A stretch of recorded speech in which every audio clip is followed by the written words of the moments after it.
prazer. Eu sou o Ciborgue John.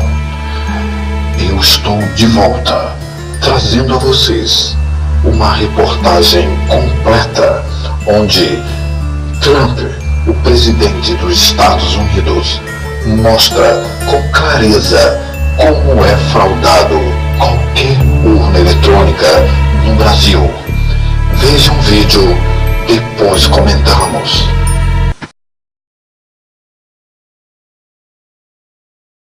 This is a Diebold AccuVote TS electronic voting machine, of the type used in elections in several U.S. states. We studied this machine in our laboratory at Princeton University to evaluate its security and its suitability for conducting elections. The detailed results of our study, including a full technical paper, are available at itpolicy.princeton.edu/voting. The behavior of voting machines is controlled by computer software. The software that tallies votes on this machine was written by Diebold. Our study shows that a criminal who can inject malicious software into this voting machine can control how the votes are tallied.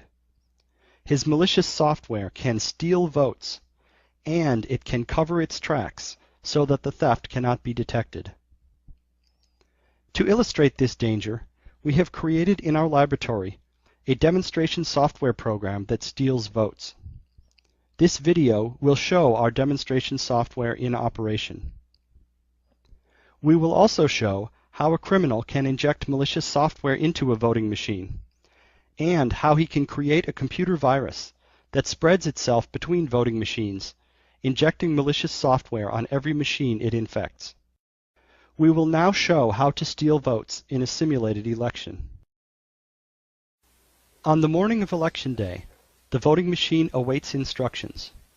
The machine appears to be functioning normally, but unbeknownst to any observer, it contains malicious software that will steal votes. The machine greets the election workers normally. At this point, the election worker can perform so-called logic and accuracy tests that are supposed to determine whether the machine is functioning correctly. Logic and accuracy testing is essentially a pretend election. The worker casts pretend ballots, and then the machine counts the pretend votes. The election worker makes sure that the pretend count is correct.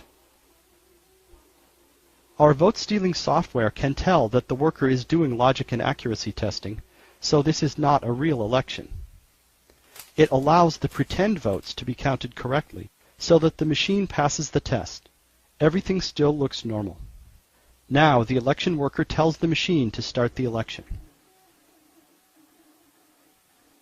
The machine prints out a paper tape showing that no votes have been recorded yet.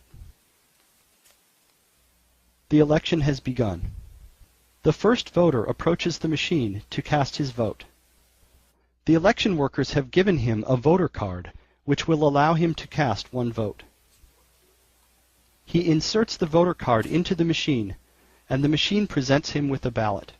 In this example election, there are two candidates for president, George Washington and Benedict Arnold. The voter chooses George Washington. The machine asks him to confirm his vote, and he does so. The machine ejects the voter card after marking it as used. That's one vote for George Washington. 4 more voters cast their votes. They vote for George Washington, Benedict Arnold, George Washington, and George Washington. The correct result for this election is George Washington 4 votes, Benedict Arnold 1 vote. Election day is now over. An election worker approaches the machine, inserts a supervisor card, and tells the machine to end the election. The machine prints out a paper tape announcing the results.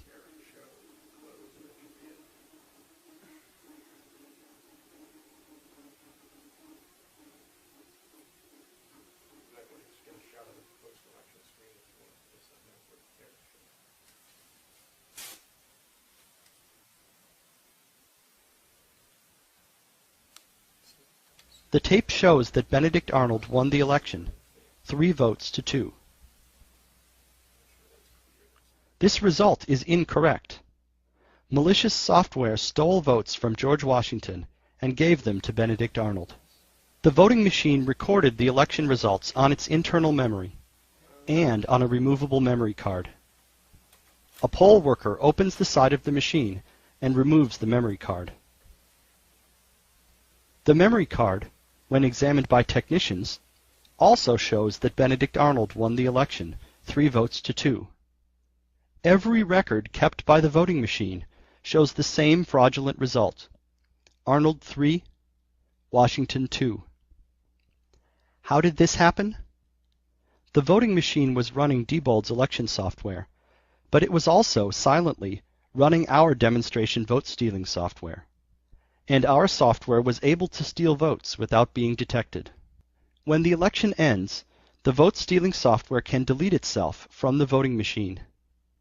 No evidence remains that the machine was ever hijacked. No evidence remains that any votes were stolen. As far as anyone can tell, the election was conducted fairly. But the result is fraudulent. This vote-stealing attack requires injecting malicious software into the voting machine. Anyone who has access to a voting machine for a few minutes can install malicious code. Here is one way to do so. In advance, we prepare a memory card containing our malicious software. When we get a few minutes alone with the machine, we first open the side door. We can do this with a key. There are thousands of keys in circulation, and any hardware store will copy them.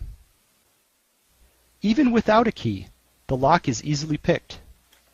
One member of our team can consistently pick the lock in less than 10 seconds. Or we can simply remove a few screws and lift off the machine's cover.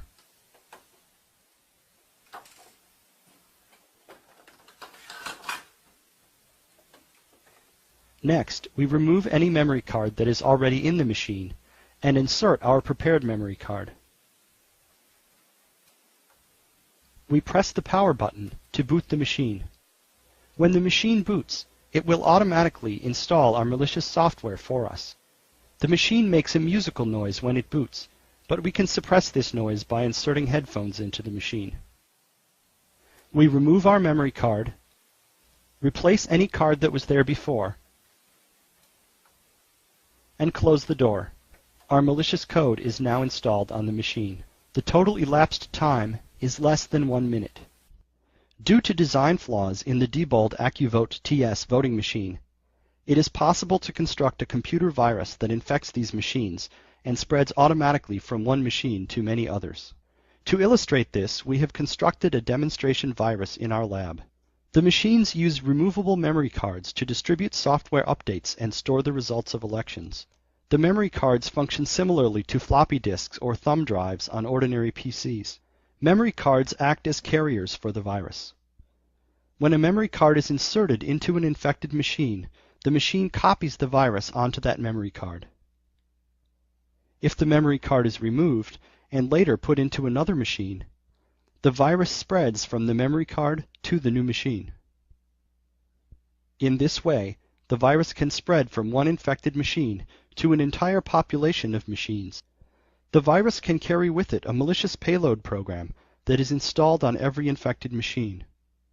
For example, our demonstration virus carries our vote-stealing software, so that every machine that catches the virus will steal votes. A criminal could use this kind of virus to install malicious software on many voting machines, even if he has access to only a few machines, or even only one. By planting a virus far enough in advance, he can ensure that a significant number of machines will steal votes on election day. These problems, taken together, pose a very serious threat to the security of the elections conducted on Diebold AccuVote TS voting machines. We urge public officials to address these issues promptly.